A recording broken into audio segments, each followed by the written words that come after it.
The first thing they handed me at the party wasn't a drink, it was an order. Catering this way. The woman didn't ask. She didn't even look at my face. A black tray was pressed into my hands like it was where I belonged. Crystal lights glittered above us. Parents in tailored suits laughing about colleges, connections, futures that sounded expensive. I opened my mouth to correct her. Then I heard the whisper behind me. Who brought her? Relax. She's just the help. Just the help. The words slid under my skin, cold and deliberate. I felt every eye that passed over me without seeing me. I could have spoken up. I could have said my name, my title, my reason for being there, but I didn't. Because I recognized the tone. The confidence people get when they think they're untouchable. When they think the person standing in front of them has no power at all. So I took the tray, I tied the apron, and I stayed silent until my name was called as the one thing they never expected. They tied the apron around my waist like it was a finishing touch, not a mistake. Don't just stand there, the coordinator snapped. Guests are already waiting. Her heels clicked away before I could respond. Or maybe before she thought I would. I adjusted the knot slowly, feeling the rough fabric against my clothes, grounding myself. Years ago, I might have flinched. Tonight, I observed. I stepped into the main room, and something shifted immediately. Conversations didn't stop, but they softened. Eyes slid past me. People angled their bodies away, like I was part of the decor. A moving table, a walking inconvenience. A man in a gray suit lifted his empty glass without looking at my face. Champagne, he said. Not please. Not excuse me. Just the word, like I was a button he'd pressed before. Yes, sir, I replied evenly. As I poured, I listened. That's what no one tells you about being mistaken for staff. You gain access. People don't filter themselves. They don't perform. They speak freely, carelessly, assuming you're invisible. Two mothers stood near the window, pearls at their throats, voices sharp and amused. I heard Ryan's wife is difficult, one murmured. The other laughed. Well, she's certainly not what we expected. I felt the burn, brief and contained. I kept my eyes on the tray. Across the room, I finally saw Ryan. My husband stood stiffly beside his parents, smile frozen, shoulders tense. When he noticed me in the apron, his eyes widened in alarm. He took a step toward me. I met his gaze and gave a subtle shake of my head. Not yet. Because right then, I wasn't just being ignored. I was being tested. And the people who think you're powerless always reveal the most about themselves first. I didn't have to search for Ryan's parents. They were exactly where power always gathers, near the center of the room. Backs straight, laughter timed perfectly, surrounded by people who nodded more than they spoke. Charles Whitmore stood with a drink in his hand, his voice carrying just enough to be overheard. Victoria Whitmore stood beside him, smiling the way people do when they believe they're untouchable. I approached slowly, tray balanced, my presence deliberately small. Honestly, Victoria said, tilting her head, Ryan has always had good instincts. But marriage? She sighed lightly. That requires refinement. A woman beside her chuckled. Well, not everyone understands how these circles work. Charles took a slow sip of his drink. At least she knows how to stay quiet. Some women get ideas once they're given a ring. The group laughed. My grip tightened, but I kept my face neutral. I refilled a glass near his elbow.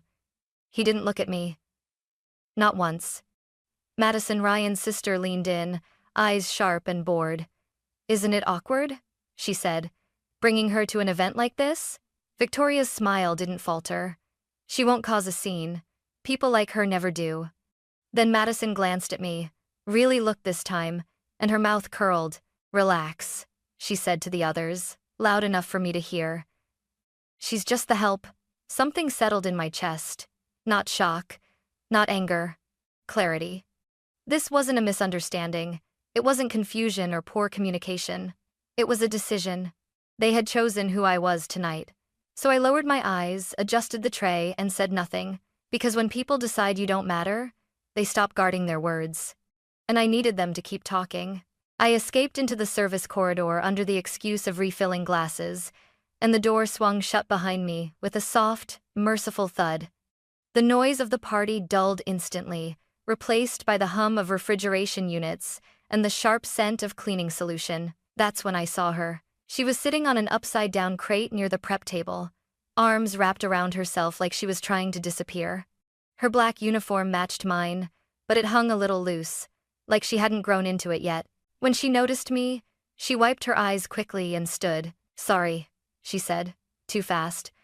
"I was just taking a second." "You don't have to apologize," I replied, keeping my voice low. "What's your name?" "Emma." The way she said it told me she wasn't used to being asked. I leaned against the counter beside her. "Rough night?" She hesitated, then nodded. "One of the guests said if I messed up again, she'd make sure I never worked another event in this city." My jaw tightened. "Did you mess up?" Emma shook her head. "I just asked a question." I let out a slow breath. This wasn't about spilled drinks or wrong orders. This was about power, exercised casually, like cruelty didn't cost anything. "Listen to me," I said gently. "No one gets to threaten your livelihood because they're in a nice dress." Her eyes flicked to my apron. "Are you new, too?" I almost corrected her. But then I thought about Madison's smile. About Victoria's calm dismissal.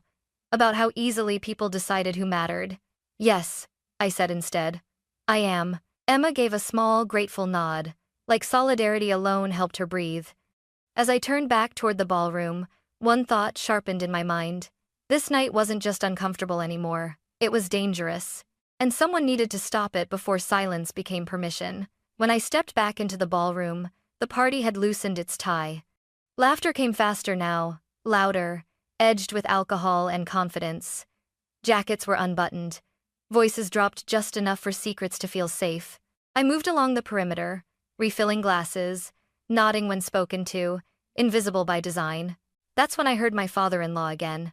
Charles Whitmore stood near the bar with 3 other parents, all of them donors, all of them comfortable.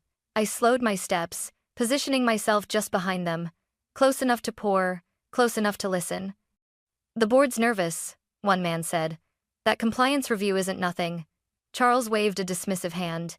"It's noise. Every deal has noise. But the report," a woman began.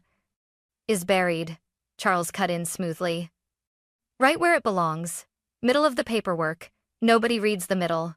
They laughed, the sound sharp and careless. "And if someone does?" another asked. Charles smirked. "Then they'll be tired by the time they get there. Judges don't go digging. They want clean conclusions, not complications." My stomach turned, slow and cold. This wasn't arrogance anymore. It was strategy. Calculated, intentional. I refilled a glass near his hand. He didn't acknowledge me. "You just have to control the room," Charles continued. "Keep the right people talking. Keep the rest distracted." His eyes flicked briefly toward the staff moving along the walls toward me. "That's what help is for." I straightened, tray steady in my hands, because now I understood. This party wasn't just about celebration. It was about control: who had it, who didn't, and who they assumed would never speak. They thought they were safe. They were wrong. I found Ryan near the edge of the ballroom, half hidden behind a tall arrangement of white flowers. He looked like someone trying to breathe underwater, smiling when required, nodding at the right moments, but never quite present. When he saw me approaching with the tray, his face tightened. "Chloe," he whispered urgently, stepping closer. "Why are you dressed like that?" "Because your parents decided I should be," I said quietly. He glanced around, panic flashing in his eyes. "This isn't funny." "I know." I leaned in just enough that my words stayed between us. "They called me just the help, Ryan." His shoulders dropped. "They didn't mean it like that." I held his gaze. "Then how did they mean it?" He opened his mouth, closed it again. "I didn't know they'd do this," he said finally. "I thought if we just got through tonight, things would calm down." "Calm down for who?" I asked. He looked toward his parents. His father was laughing, glass raised, perfectly at ease. His mother stood beside him, composed, controlled. "They've been pressuring me," Ryan admitted. "About my job, about you. They said if I didn't play along, they'd make things difficult." "Difficult how?" He swallowed. "Pulling support, blocking connections, making sure I don't move forward." There it was. Not love. Not concern. Leverage. I softened my voice. Ryan, this isn't about a party. I know, he said, eyes glossy. I didn't know how to stop it.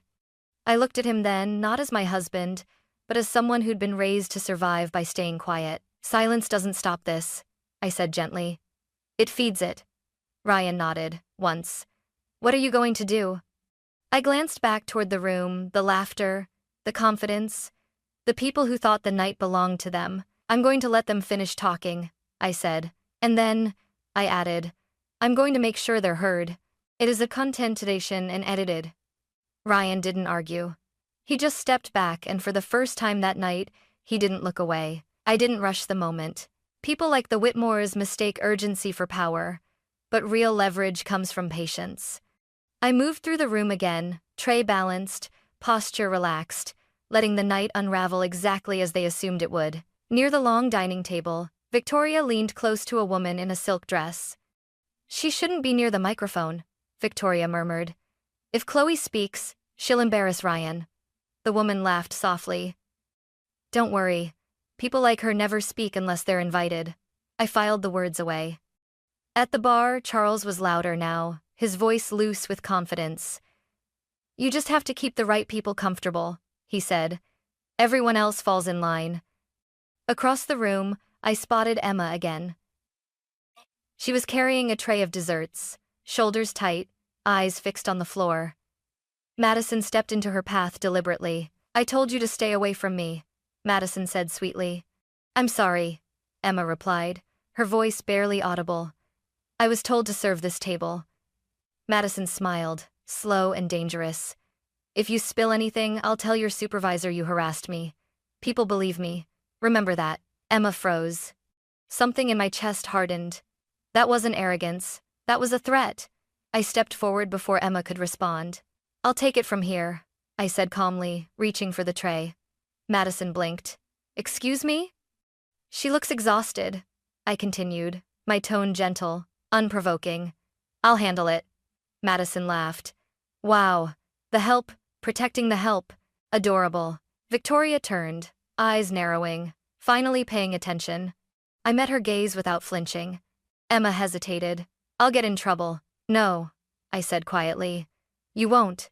I took the tray from her hands and felt them shake as she let go. As Emma retreated, I realized something with absolute clarity.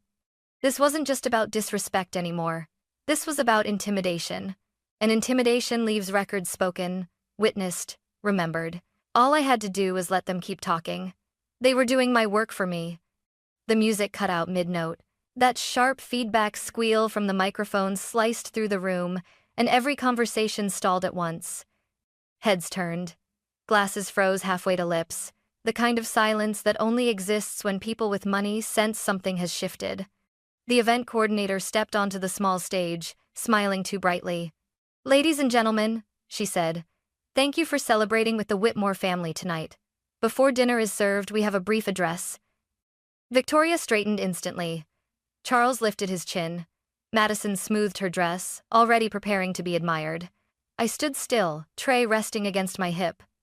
For this portion, the coordinator continued, we're honored to welcome tonight's guest speaker, someone many of you already know, though perhaps not in the way you expected. A ripple of polite laughter moved through the crowd. I felt Ryan's eyes on me from across the room. He looked tense, braced, like a man standing on a fault line. The coordinator glanced down at her card. Please welcome, Chloe Bennett. For half a second, nothing happened. Then the room broke. Confused murmurs surged. Chairs scraped. Faces turned first toward the stage, then toward me. I saw recognition collide with disbelief in real time. Madison's smile collapsed. That's not, she whispered. Charles stared at me like the ground had shifted beneath his feet. Victoria's expression hardened into something sharp and calculating. I didn't rush. I set the tray down carefully, deliberately, like I was returning borrowed property. I untied the apron slowly, feeling every eye follow my hands.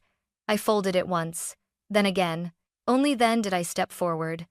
I could have corrected you earlier, I said into the microphone, my voice calm but clear. I could have said I wasn't staff. I could have said my name. A hush fell over the room. But you see, I continued, letting my gaze travel across the faces that had dismissed me. When people think you have no power, they speak freely. They threaten freely. They confess freely. Charles shifted. This is inappropriate. I'm not finished, I said, still even, still controlled. I was invited tonight not as decoration, I went on, but as counsel. I work in legal advocacy. I specialize in employee protection and corporate accountability. A sharp inhale rippled through the crowd. I turned slightly and gestured toward the service hallway. Emma, I said gently, would you come here, please? Emma appeared in the doorway, frozen, eyes wide with fear. Madison snapped. You can't drag staff into this. I'm not dragging her, I replied. I'm giving her a voice. Emma stepped forward slowly. Emma, I asked, were you threatened tonight for doing your job? Madison burst out. This is ridiculous. Emma's hands trembled, but she nodded. Yes. That single word landed harder than any accusation. I faced the room again. Threatening someone's livelihood is not a misunderstanding. It's not humor. And it's not invisible just because it happens in nice clothes. Charles's face darkened. You're trying to turn a family event into a courtroom. No, I said quietly. I'm reminding you that the law doesn't stop at the door just because there's champagne. Ryan stepped forward then, finally, standing beside me. Victoria hissed his name. Ryan, stop this.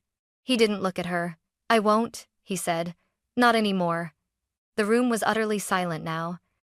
I met Charles's eyes one last time. You were right about one thing, I said. Silence is powerful. I paused. But tonight, I finished. It belongs to me.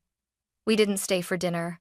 The moment the microphone was turned off, the room fractured into whispered damage control phones pulled out. Quiet arguments, eyes carefully avoiding mine. I took Ryan's hand, and together we walked past the chandeliers, past the flowers, past the people who had decided my worth an hour earlier. Outside, the night air felt clean, honest. Ryan exhaled like he'd been holding his breath for years. I should have stopped them sooner, he said. You stopped them when it mattered, I replied. Now comes the part where it actually changes. And it did. The next morning, Emma met me at a small cafe near the catering company's office. She looked different, still nervous, but upright. I slid a folder across the table. Resources, contacts, and a clear outline of her rights. I want to report it, she said quietly.